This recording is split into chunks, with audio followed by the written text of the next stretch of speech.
Bittersweet by Brian Hicks. It was early spring when my son left home for California.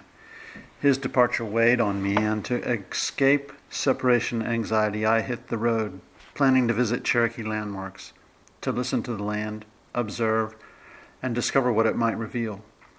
I'd traveled 400 miles to sleep in Henderson, North Carolina, 20 miles south of Asheville on Route 25. I had passed by the place where my son and I camped during Christmas break his junior year of high school, but I did not stop. Nor did I revisit any of the hiking trails and waterfalls we'd discovered in the DuPont State Forest. The next morning I did visit a shop in Flat Rock, the Blue Firefly. I learned that blue fireflies appear there every spring. Who knew? Blue fireflies? The way to Anna Ruby Falls goes through Helen, Georgia, an out-of-place Swiss village with bizarre attempts to replicate Swiss architecture. The restaurants were already full. Anna Ruby's waterfall careened over the shoulders of a mountain that once belonged to the Cherokee. The water shouted over itself. Breathing its mist, I sought to understand what my bones felt in the presence of the blue, gray, green torrents and curling white spray. Dahlonega means yellow in Cherokee.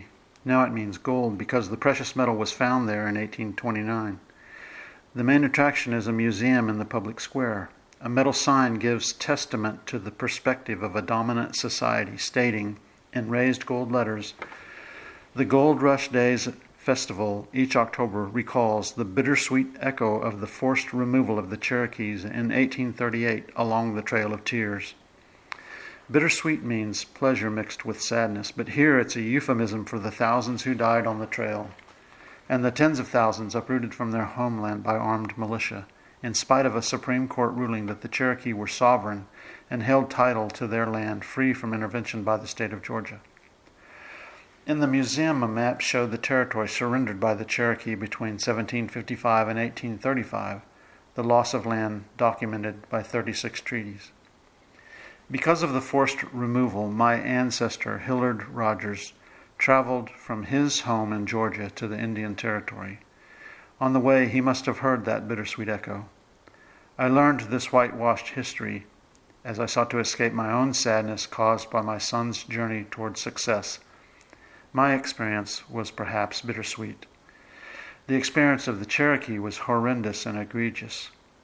Calling it bittersweet is an insult. The solid gold citizens of Georgia ought to face their history and tell the truth.